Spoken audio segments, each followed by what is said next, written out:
Hi guys, and welcome back to another Premier League prediction video.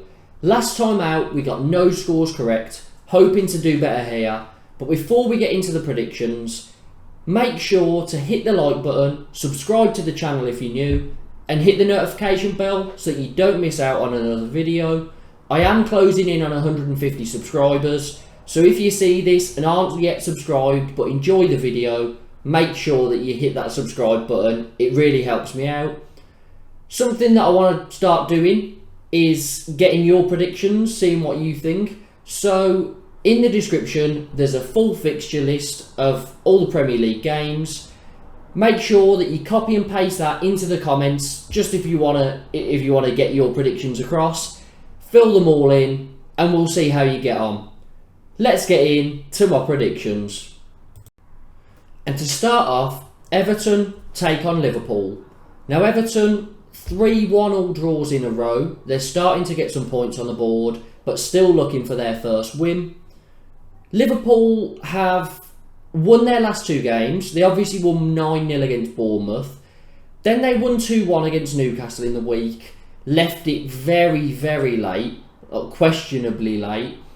They got the job done, but that was a Newcastle side that were away. They didn't have Saint-Maximin, Bruno Guimaraes and Sven Botman, 3 of their main players. I mean, Saint-Maximin against Man City was the only reason Newcastle really got anything out of that game, because every time he got the ball, he was direct and he was destroying that Man City defence. So they were quite lucky not to have to face him and the other players that were out for them. I understand Liverpool have a lot of injuries of their own, but how much does it actually affect that first 11? Not too much, really. It's a centre-back and a midfielder. You're really missing Matip or Konate and then Thiago. Darwin Núñez suspended. That's of his own fault. That's not an injury. So I think Liverpool might have got away with one there, because I think if Saint-Maximin was on that pitch with the others, Newcastle would have held on or maybe went and got a win. But Liverpool got the job done. They won the game. What do I envision here? I think, to be honest, Liverpool are strong enough to win it. They just don't seem very clinical at the moment. You might say, well, they beat Bournemouth 9-0 the other week. Yes, but it only gets you 3 points. They've only really been clinical in that one game. Every other game, they're missing quite a few chances. They don't look fully in at full throttle yet. You know, they look like they're still in third gear, really. So I think Everton could get something out of this, because Everton at home under Lampard have been quite good. You know, Goodison Park will be rocking, and Everton don't really have the quality, but I think they will probably score first. Liverpool keep conceding first. I think Everton will get the first goal. Liverpool will probably get one back. And I see it ending there, to be honest. Might just be that I want Lampard to do well, but I'm going to go for it. 1-1. Brentford up against Leeds. Now Brentford, they keep equalising very late. They've only lost 1 game. You know, they drew their last one 1-1 with Palace. Drew before that 1-1 against Everton. They just keep getting the last goal and drawing. Leeds, they have had a very strong start as well. Only lost 1 game. They, highlight of the season, they beat Chelsea 3-0. They drew their last game as well 1-1 against Everton. They had to come from behind as well, because Everton weren't really at it, but they did manage to, nick a goal, because Leeds were all over them in the first half. Everton managed to get that first goal, and then, Leeds just about got back into it. But I think Leeds are the better side out of these two, and I think they've made some brilliant signings. They are missing Rodrigo now because he is injured. But I think Leeds have enough to get over the line here. I think the first goal is very important, because I think if Brentford get it, probably end a draw. I think if Leeds get it, they'll go on to win. So I think they'll get the first goal, and Leeds will win it 2-1. Chelsea take on West Ham, where Chelsea, they've lost 2 of their last 3 against Southampton and against Leeds.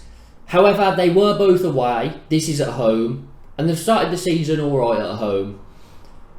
They're up against the West Ham side that didn't get going, they lost their first 3, but then they managed to get a win against Villa, and then an impressive draw 1-1 against Tottenham. So West Ham might have started now, they might have finally all clicked together. Not that there's many changes. But one person I am very interested in for this game is Lucas Paqueta. West Ham's new signing, he was brilliant for Lyon. He's every time I seem to look at Lyon, especially last season, he always seemed to score. He was always causing the opposition issues. And I think he's going to do well at West Ham. I think it's a good setup for him. They like to get on the counter-attack against these top teams, and they always seem to do well against the top teams as well. And that's why, Sterling is also doing well, He has scored 3 in his last 2 games, so he is really being that focal point for Chelsea. They have just signed Aubameyang. Whether he's going to feature, I'm not sure, because it was on transfer deadline day. But I think that whole West Ham doing well against the big sides leads me to think that they are going to get something out of this game. And I think Lucas Paqueta will feature, probably getting a goal or an assist. Sterling, the same. I'm going to go exciting draw 2-2. Newcastle take on Palace next. Now Newcastle, they were unfortunate to lose that game against Liverpool 2-1. I think if they had Saint-Maximin, Bruno Guimaraes, Sven Botman, players like that on the pitch, they would have got some out of it. Yes, they wasted a lot of time in the game. Liverpool got 5 minutes added on. It ended up being 8. And I don't think there was that much time wasting to put that much time on in injury time. I'm not sure. I think a lot of Liverpool fans think that they should have had that much time on, and I think everybody else kind of thinks they added quite a bit on and gave them a chance. But they took that chance. Great finish from Fabio Carvalho. He looks bright, so does Harvey Elliott. Their 2 youngsters are looking bright for Liverpool. But this is about Newcastle, and they have started the season well. There are a lot of draws in there, but I think once they've got everyone together, Alexander Isak in that game against Liverpool was brilliant. He was all over the defenders. He got the first goal. He also had a goal ruled out for offside, but he was proving to be a very good finisher. I think he's going to be very, very good for him. I think it's a brilliant signing. And I think he's probably going to score here. Alex Saint-Maximin is a doubt, which I think if he was playing, I'd back Newcastle to win. But they are playing a Palace side that are quite hard to beat. They did draw their last game 1-1 against Brentford.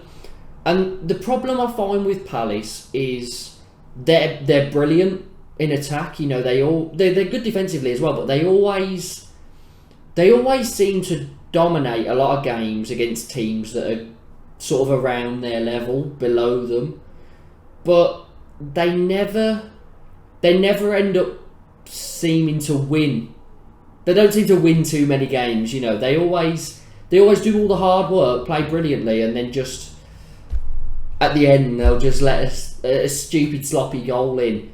It's like Zaha was saying in his press conference after the game against Brentford. They always seem to have these little lapses of concentration that throw away all the hard work. And I agree, because Palace, I think, are a very exciting team. They're very good to watch. And this is going to be a tight game. I really don't know how to call it. So I'm going to go down the middle. I hate to do it. I'm always indecisive. But I'm going to go down the middle again for this one. 1-1. 2 sides that were promoted from the Championship taking on each other now, with Forest up against Bournemouth.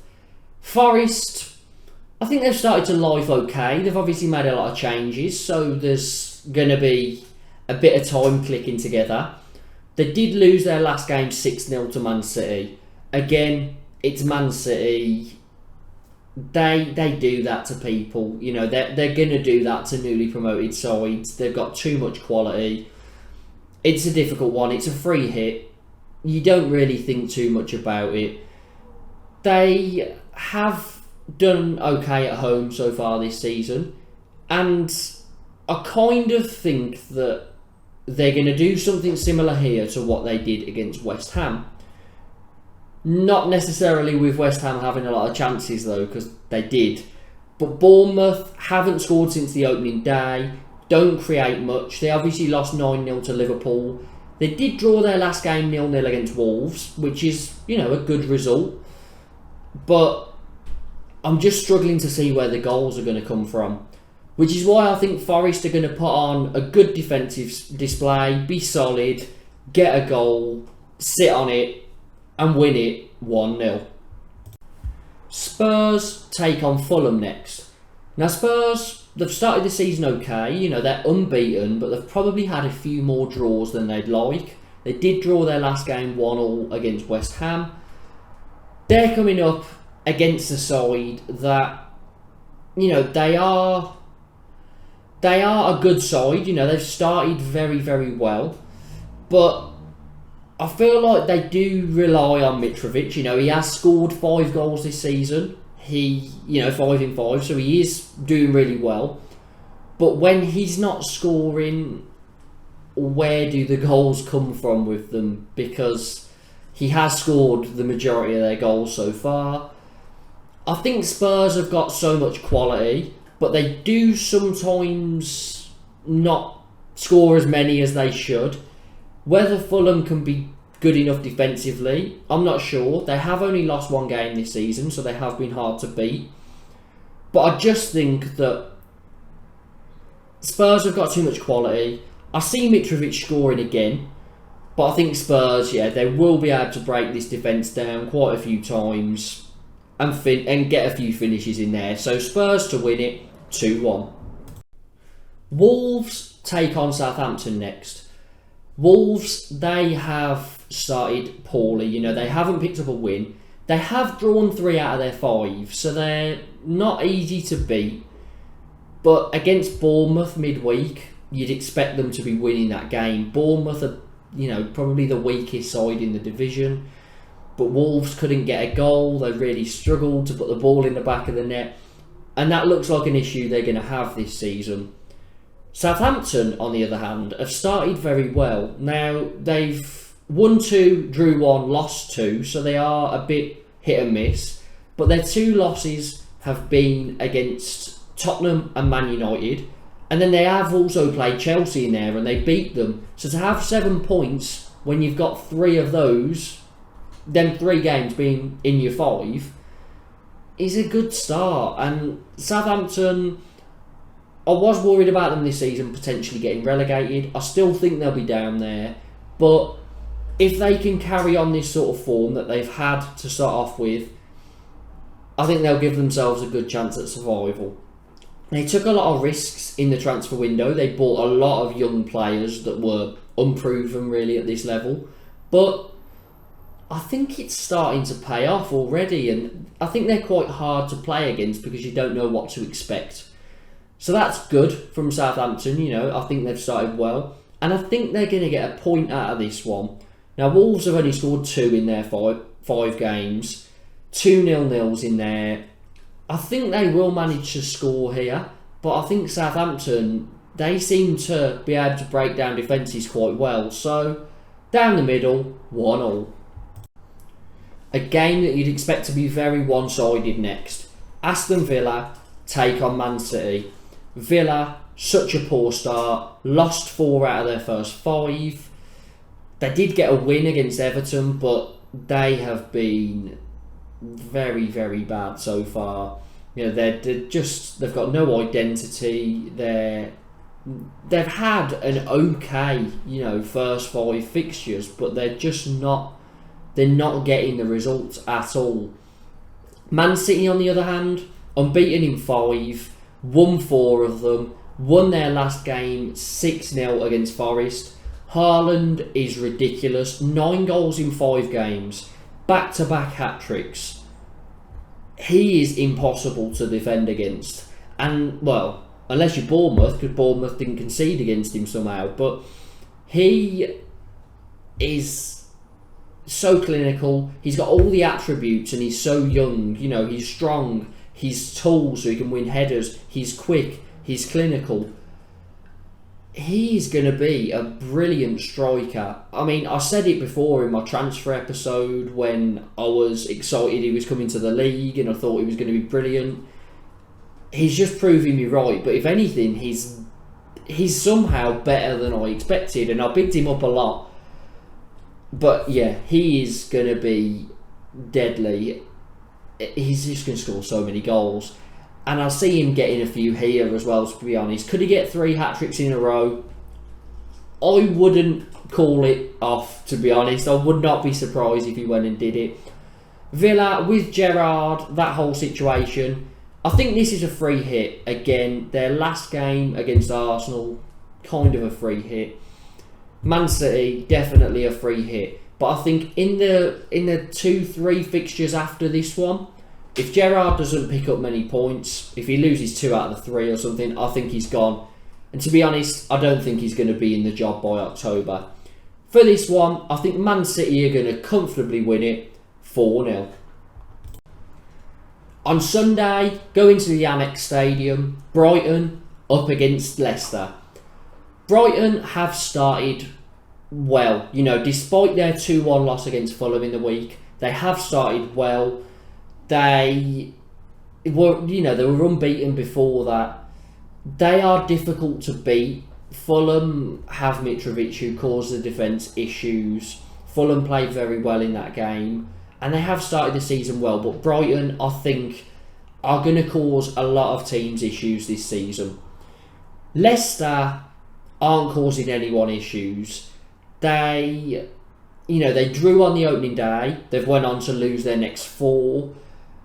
So they're bottom of the league. They've lost Fofana and Kasper Schmeichel.